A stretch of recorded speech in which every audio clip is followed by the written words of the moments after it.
Հանձնաժողովի հարգարժան նախագահ, հարգելի հանձնաժողովի անդամներ, հարգելի ներկաներ, օրակարգային երկրորդ հարցով ձեր քննարկմանն է ներկայացված ոստիկանությունում ծառայության մասին օրենքում լրացումներ եւ փոփոխություններ կատարելու մասին օրենքի եւ հարակից օրենքների նախագծերի փաթեթը։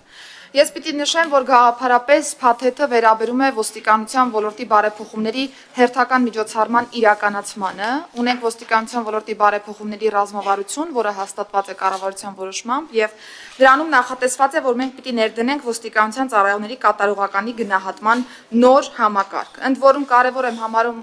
հաստատելու այն հանգամանքը, որ մենք նաեւ ինստիտուցիոնալ կապ ենք երաշխավորելու ատեստավորման համակարգի միջև եւ կատարողականի գնահատման այս նոր համակարգի միջև։ Ըստ այդմ նախագծերով առաջարկում են մասնավորապես հետևյալ առանցքային լուծումները։ Առաջինը սահմանել ոստիկանության ծառայողի կատարողականը, որը պիտի գնահատվի յուրաքանչյուր տարի, ընդհանուր գնահատական ձևավորելով, որը կկազմվի ծառայողին վերապահված գործառույթների իրականացման արդյունավետության գնահատականից եւ նաեւ կստուգվի ֆիզիկական եւ կրակային պատրաստականության աստիճանը գնահատելու համար ստուգարկների արդյունքները եւս։ Ես նշեմ, որ երբ որ մենք դիտարկել ենք նաեւ միջազգային փորձը, շատ կարեւոր է ընդգծել այն հանգամանքը, որ ոչ թե պարզապես կարևոր է ոստիկանության ծառայողի ակտիվությունը, այլ գործունեության արդյունավետությունը։ Սա է այն նպատակը, որի ուժով որ մենք ցանկանում ենք գնահատել կատարողականի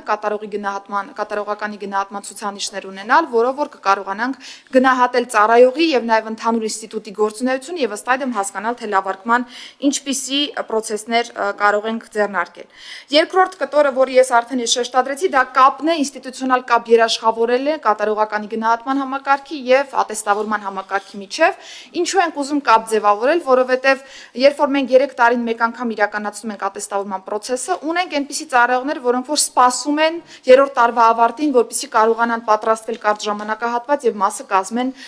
ատեստավորման բաղադրիչի եւ ունենք նաեւ այնպիսի ծառայողներ, որոնք 3 տարի կարող են շատ լավ արդյունքներ գրանցել, բայց հենց բուն ատեստավորման շրջանակներում, երբ որ մենք ունենք ստուգարկներ, չտան այնպիսի, այսպես ասեմ, ցանկալի քննություններ, որոնք որ համապատասխան կլինեն իրենց 3 տարվա ընդհանուր կատարողականին եւ սա թույլ կտա ըստ էության բալանսավորված մոտեցում ունենալ,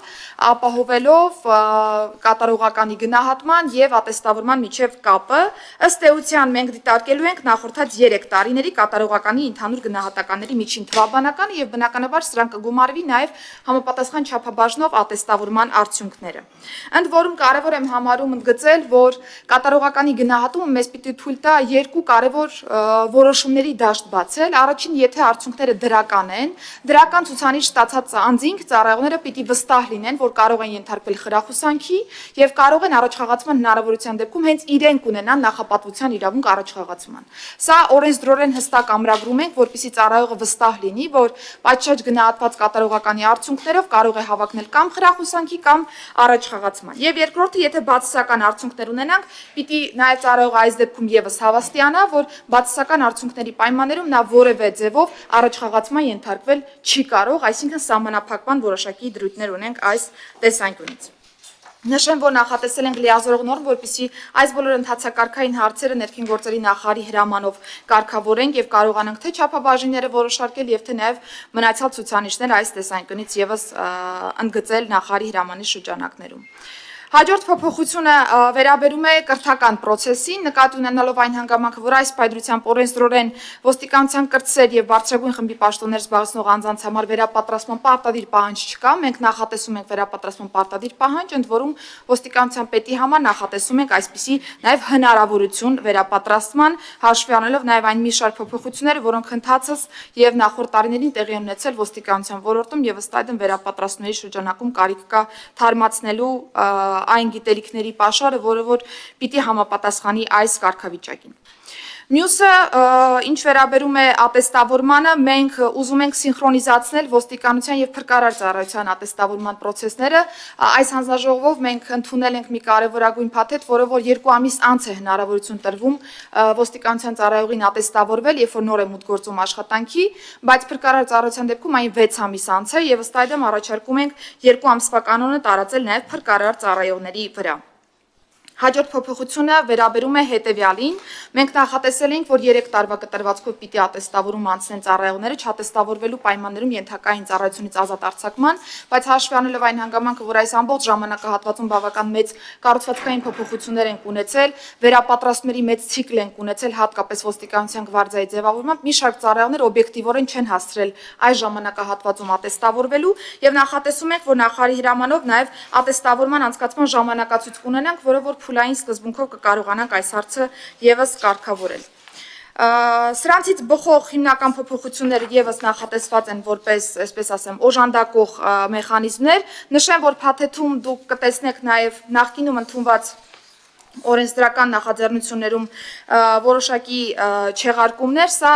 ուղղակի ուզում եմ տեղեկացնել, որ վերաբերում է մի նախաձեռնության, որը Կրթության, գիտության, մշակույթի, սպորտի նախարարության գործընկերներն էին ունեցել ազգային ժողովում, քանի որ հնդածս մենք ներքին գործերի նախարարության կրթահամարին ենք ձևավորել նոր տրամաբանության մեջ, ուղղակի process-ները սինխրոնիզացնելու տրամաբանության մեջ կարիք կա շտկում իրականացնելու այդ նախաձեռնության շրջանակներում։ Եվ ես ուզում եմ ամփոփելով նշել, որ կատարողականի գնահատման այս համակարգը իրականում մեծ փոփոխություններ բերելու ոստիկանության համակարգում, որովհետև հնդածս մենք տարբեր սուբյեկտիվ գնահատումներ ենք անում, որը կարող է լինել թե օբյեկտիվ, թե սուբյեկտիվ, որպես այդպեսին, հաշվի առնելով հիմքերը, բայց ուզում ենք ձևավորել այնպիսի համակարգ, որն անկախ անձերից կկարողանա օրինաչափ եւ կայուն գնահատականներ տալ ոստիկանության աշխատանքին եւ մենք կկարողանանք ըստ այդմ գնահատել թե ծառայության աշխատանքը, թե կոնկրետ անձանց աշխատանքը եւ որոշարկել նաեւ այն բարեփոխումների նոր ուղղությունները, որոնք կարող ենք ունենալ։ Եվ ես ուզում եմ նշել, որ ճիշտ գծագրված խորքային գնահատումներով անցած կատարողականի գնահատման ցուցիչների համակարգը ոչ թե պարզապես գնահատելու է, չափելու է ոստիկանության աշխատանքը, այլ ձևավորելու է նաև նոր մոտեցումներ, որովհետև եթե մենք կատարողականի գնահատման հիմքում դնենք այնպիսի արդյունքային ցուցանիշներ եւ այնպիսի նաև արժեհամակարգային մոտեցումներ, որոնք ընկած են ոստիկանության ոլորտի բարեփոխումների հիմքում, բնականաբար սա թույլ է տալու ձևավորել նոր վարքագիծ ոստիկանության շրջանակներում եւ ինստիտուտը տանել կայուն զարգացման ճանապարհով։ Շատ կարճ, թերևս այսքանը հարգելի գործընկերներ, հարցերի դեպքում սիրով։ Տիկին նախարար, մենք ունեցել ենք աշխատանքային քննարկման փուլ այս հարցերով եւ ունենք կոնսենսուս այն առումով, որ այս փաթեթը հնարավորություն է տալի կադրային քաղաքականությանը տալ նոր բովանդակություն եւ առաջխաղացման արդեն հնարավորություն ըստ իրենց անցած ուղու։ Սա շատ կարևոր նախաձեռնություն է մեր բոլոր բարեփոխումների վերջնական մասում սա եթե տեղադրում ենք, մենք ապագայի համար ունենում ենք մրցակցային միջավայր ներքին գործերի նախարարությունում, որը նաև կադրային քաղաքականության հիմնասյունը պետք է լինի։ Այդ կապակցությամբ ես ասեմ, որ ժամանակին 90-ականներին մեզ չի հաջողվել ամբողջական իրավական փաթեթ ունենալ, մենք ունենք սովետական միությունից մնացած համակարգ, իսկ հիմա մենք մոտենում ենք այն հիմքին, որը որ կապահովի առաջընթաց։ Ես աշխատանքային փուլում էլ ասել եմ, շատ կարևոր նախաձեռնություն է եւ սրան պետքա մոտենանք հենց այդ կարևորությունից։ Հարցեր նախարարին Հայկ Սարգսյան, Արմեն Խաչատրյան, խնդրեմ։ Տիկին Սարգսյան, շնորհակալ եմ շատ կարևոր նախագծի եւ նախաձեռնության համար։ Ես նման առաջարկ նաև պաշտպանության նախարարությանն եմ արել, որ մենք աշխատակիցներին գնահատենք եւ ունենանք հստակ գնահատման մեխանիզմներ, ինչը հիմա դուք փորձում եք եւ առաջարկում եք ներդնել ներքին գործերի նախարարությունում։ Ինչու է սա կարևոր, ինչպես դուք նշեցիք, ես էլ շատ դեպքեր գիտեմ, որ օրինակ այն օպերա աշխատողները, ովքեր որ շատ բացահայտումներ ունեն, ստանում են ավելի ցածր, կներեք էլի այդտեղ, որ խանգարում եք։ Այն աշխատակիցները, ովքեր շատ բացահայտումներ ունեն, բայց ինչ-ինչ պատճառներով չեն կարողանում ատեստավորում ստանալ են ավելի քիչ աշխատավարձ, քան իր հետ աշխատող մյուս օպերա, ով օրինակ 10 անգամ ավելի քիչ բացահայտում ունի, բայց ատեստավորումը ավելի վարժ հանձնել է։ Ստացվում է ստեղ գնահատման անհավասարություն եւ անարդարություն էս իմաստով, որ մարդը օրինակ ծանր հանցագործությունների բացահայտման, սպանություններ ունի բացահայտած, կամ թմար միջոցների ապօրինի շարժանառության դեպքեր ունի բազմաթիվ բացահայտած, ստանում ավելի ցածր աշխատավարձ, քան մյուս իր ընկերը, ով որ այդքան էլ ջանք չի գործադրում բացահայտումների համար, բայց քննություններից առաջ լավ պատրաստվում ստանում է կրկնակի բարձր աշխատավարձ։ Շնորհակալ եմ ու կցանկանամ, որպեսզի կառավարության մյուս գործընկերների հետ նաև այս փորձը փոխանակվի, որպեսզի հստակ ներդրվի գնահատման համակարգ, որպեսզի եւ բացի ձեր նախարարությունից նաեւ փորձի կիրառումը տարածենք մյուս նախարարությունների վրա, ինչպես սա արել ենք օրինակ ատեստավորման փուլում, սկսել ենք մի նախարարությունից եւ տարածել մյուս նախարարությունների վրա, այսինքն հստակ չափանիշներ լինեն եւ եթե կարող եք մի քանի բառով ասել, ինչ տարբերություններ է տալու, օրինակ այն աշխատակիցով մի քանի անգամ ավելի շատ բացահայտում ունի, իր աշխատավարձը որքանով է տարբերվելու իր հետ աշխատող նույն հաստիքում գտնվող նույն ստաժ ունեցող մյուս աշխատակցից։ Շնորհակալություն պարոն Սարգսյան դրական գնահատականի համար։ Ես վստահ եմ, որ թե ներքին գործերի նախարարությունում, թե պաշտպանության նախարարությունում եւ այլ գերատեսչությունում իրականացվող փոփոխությունները մեկս մյուսի համար վարակիչ կարող են լինել եւ այդպես էլ կան իրականում եւ ես հուսով եմ, որ այս գնահատման համակարգի ձևավորումը կրկին թույլ կտա հասկանալու այլ որ գերատեսչությունում կարող ենք սա իրականացնել եւ հետեւողականորեն գնալ առաջ։ Ինչ վերաբերում է բուն կատարողականի գնահատմանը, այո, ճիշտ եք նշում, որ կարող ենք ունենալ այնպիսի ծառայողներ, որոնք որ պայմանականորեն 3 տարի կարող են չփայլել իրենց վարքագծով, այսինքն լուրջ հանցագործությունների բացահայտմանը որպես այդպիսին լուրջ ներդրում չունենալ, բայց ատեստավորման ստուգարկները հանձնել պատշաճ կերպով, որովհետև պատրաստվելու ժամանակ են ունեցել կամ այնպես են մենեջմենթ արել ժամանակը, որ կարողանան լավ պատրաստվել, բայց մեկ այլ ծառայողը, որ կարող է 3 տարի շատ լուրջ ներդրում ունենալ հանցագործությունների բացահայտման մեջ, բայց ինչ-ինչ պատճառներով կարող է վերջնական ստուգարկները լավ չհանձնել եւ մենք ուզում ենք, որ մեր ծառայողները վստահ լինեն, որ իրենց նույնիսկ յուրաքանչյուր օրվա աշխատանքը էական նշանակություն է ունենալու վերջնարդյունքում իրենց սոցիալական երաշխիքի վրա աշխատավարձային քաղաքականության տեսքով եւ պայմանականորեն, եթե 3 տարվա միջին կատարողականը լինի բարձր, ապա այս պայծրությամբ շատ նախնական դրա 50%-ը կգումարվի ըստ էության ատեստավորման արդյունքներին եւ սրանց հանրագումարը կորոշարկի աշխատավարձը եւ եթե տեսականորեն դիտարկենք այս փուլերը, եթե որևէ մեկը բարձր առաջադիմություն է ունեցել իր աշխատանքում, իսկ ատեստացիան միջին, օրինակ տրամաբանության մեջ է հանձնել, վստահաբար ավելի բարձր աշխատավարձ է ստանալու վերջն արդյունքում, քան այն ծառայողը, որը որ միայն հենված է լինելու ատեստավորման ստուգարկների վրա, թիվ չեմ ուզում հանրայնացնել, որովհետև գիտեք, որ մեր համակարգում խմբերը, մնացյալ հարցերը տարբեր շերտեր են բացում աշխատավարձային քաղաքականության, բայց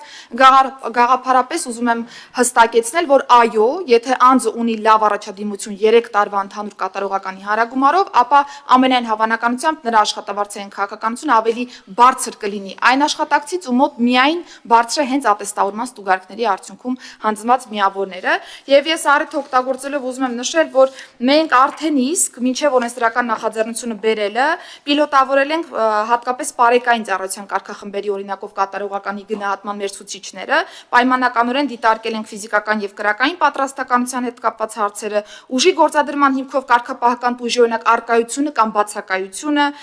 կարգապահական տուժի արկայությունը կամ բացակայությունը, առհասարակ արձագանքման արագություն եւ այսպես շարունակ։ Այսինքն առանձնացրել ենք այնպիսի հանգամանքներ, որոնք վերջնարդյունքում մեզ կարող են բնութագիր տալ, թե կոնկրետ կարգախումբը ինչպիսի աշխատանք է տարել եւ ըստ այդմ գնահատել այս կարգախմբի աշխատանքը։ Պիտի նշեմ, որ շուրջ 2500 ծառայողի օրինակով այս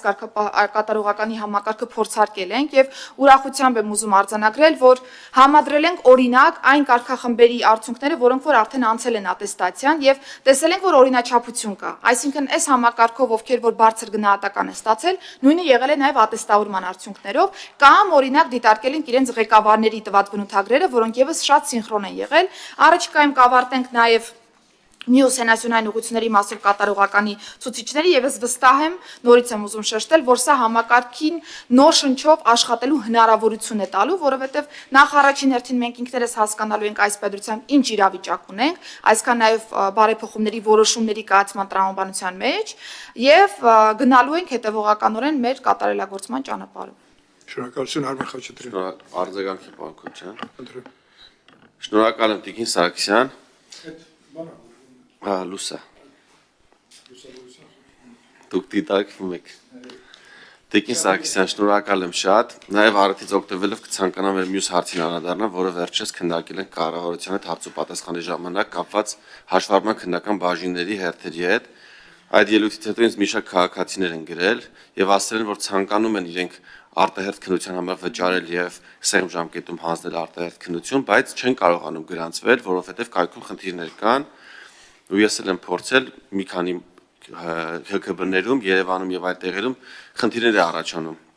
կխնդրեմ սրա վրա ուշադրություն դարձնեք, որովհետև մենք դրա մասին հայտարարում ենք, որ 11000-ից ավել քաղաքացի օգտվել այս հնարավորությունից, չի սպասել 6 ամիս վճարելա եւ անմիջապես ստացել վարորդական վկայական, մեր մյուս քաղաքացիներն են ցանկանում օգտվել։ Եվ մյուս մտահոգությունը, մյուս քաղաքացիները ասում են հետեւյալը, ասում են ձեր այս համակարգի շնորհիվ ճիշտ է ավել գումար է գեներացվում, բայց մեր հերթերն են հետ ընկնում, այսինքն այն անձինք, ովքեր չեն վճարում, իրենց հերթերը հետ են ընկնում արտահերթների հաշվին, ու այս մասով կցանկանամ, որպեսզի իրականում իմ առաջարկը մի անգամ էլ հնչեցնեմ, մենք ունենք լուրջ մեծ մարզեր, օրինակ Լոռին, Տավուշը, որտեղ ունենք 250,000-ից ավել բնակչություն, բայց ընդհանրապես մեկ հաշվառման քննական մեքենա։ Սրա հետևանքով բնականորեն հերթ է առաջանում։ Այն գումարը, որը գեներացվել է արդեն մեր քաղաքացիներից, ես ցանկանում եմ վերադարձնենք մեր քաղաքացիներին, այսինքն մեքենայի տեսքով վերադարձնենք հաշվառման քննական բաժնում ոչ թե լինի 1, այլ 3-4 մեքենա, որպեսզի մենք մեր քաղաքացիները, ովքեր որ վճարում են սահմանված 3000 դրամը եւ ոչ ավելին, ասենք, տեսեք, այս ավել գումարի շնորհիվ մենք շատացեցինք մեքենաները, աշխատողների աշխատավարձ բարձրացրեցինք, հաստիկներ ավելացրեցինք, սրա հաշվին դուք ոչ թե կսպասեք 6 ամիս, այլ կսպասվեք օրինակ 1 շաբաթ կամ 2 շաբաթ առավելագույնը։ Այսինքն մենք փորձենք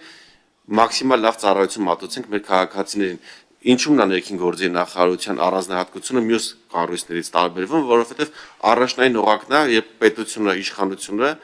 շփվում է քաղաքացիների հետ, ու հաճախ երբ իրենք բախվում են հերթերի անհարմարությունների, դժգոհություն անմիջապես գալիս է գործող իշխանությանը, թե քաղաքական ուժին, թե վարչապետին, որովհետև մարդիկ շատ հաճախ պետության հետ չեն առնչվում։ Առնչվում են մենակ երբ բարեկային կանգնացնում, երբ անձնագիր պետք է թարմացնել եւ վարորդական են ուզում անել։ Եթե շինարարության բան զբաղվում է քաղաքապետարանի դա այլ հարցեր է, բայց մեծամասամբ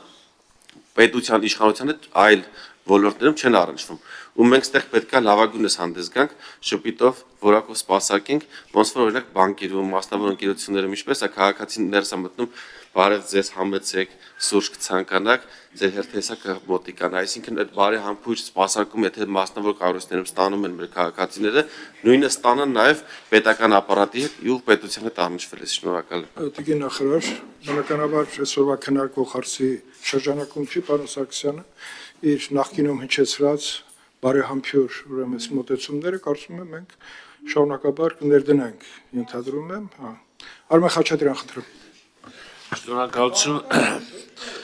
Տիկին Սարգսյանի, ինչ վիճակում է գտնվում բարեկների ատեստավորման գործընթացը կա, թե դեռևս ընթացքի մեջ է։ Շնորհակալություն։ Շնորհակալություն, պարոն Խաչատրյան, վստահ եմ հիշում եք, որ մենք փուլային սկզբունքով էինք մեկնարկել, այսինքն առաջնահերթությունը տվել էինք մեր այն հենասյունային ուղղություններին, որտեղ որ աշխատավարձային քաղաքականությանը որևէ ձևով չէինք անդրադարձել, այսինքն փոփոխության չէր ենթարկվել, բայց ասեմ, որ արդեն բավական երկար ժամանակահատված է, ինչ բարեկները դիմում են ատեստացիայի եւ ունենք բարեկներ, որոնք գերազանց են հանձնել, լավ են հանձնել կամ բավարար են հանձնել, այսինքն այլևս որևէ փուլային տարանջատում չունենք, բոլորը կարող են դիմել, բնականաբար հաշվի առնելով ժամանակացուցային այն կանոնները, որոնք որ մենք տարվա կտրվածքով մեզ կարող ենք թույլ տալ։ Շնորհակալություն, պարոն Խաչատրյան, այլ հարցեր հարակից զեկուցման համար հանձնաժողովի նախագահի տակալ Արմեն Խաչատրյան, խնդրում։ Շնորհակալություն ներքին գործերի նախարարը բավականին մանրամասն ներկայացրեց նախագիծը, այս նախագծի միջոցով հնարավորություն է տրվում ոստիկանության ծառայողների աշխատանքի գնահատման նոր համակարգ մտցնել, ինստիտուցիոնալ համակարգ, որը իհարկե դրական նախաձեռնություն է եւ խնդրում կողմ քվեարկել նախագծին։ Շնորհակալություն։ Շնորհակալություն, պարոն Խաչատրյան, հարցեր հարակից զեկուցողին։ Հարցեր չկան, ելույթների համար հերթագրում, ելույթներ չկան, հարգելի գործընկերներ, եզրափակիչ խնդրում։ Պարոն Խաչատրյան, դուք չունեք եզրափակիչ կարիք։ Տիկին Շնորհակալություն, նախարար, խնդրում։ հարգելի գործընկերներ, եթե ես կարող եմ հիմիկվանից ասել, որ հարցազրույց չեմ տալու, որովհետև անվտանգության խորհրդի նիստի եմ շտապում։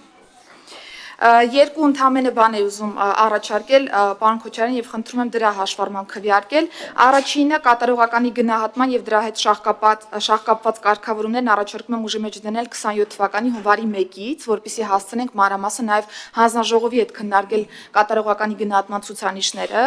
եւ խնդրում եմ միջնորդությունը ազգային ժողովի խորհրդին 24 ժամյա ռեժիմով կազմակերպել առաջինից հետո երկրորդ ընթերցում։ Այո, շնորհակալություն։ Ովքեր են կողմ տվյալ նախաձեռնությունը դրվի քննարկման 24 ժամյա ռեժիմով։ Կողմ, դեմ, ձեռնպահ չկա։ Ընդունվեց, տիկին նախարար։ Հավանիր տեսանյութը եւ բաժանորդագրվիր նորությունները բաց չթողնելու համար։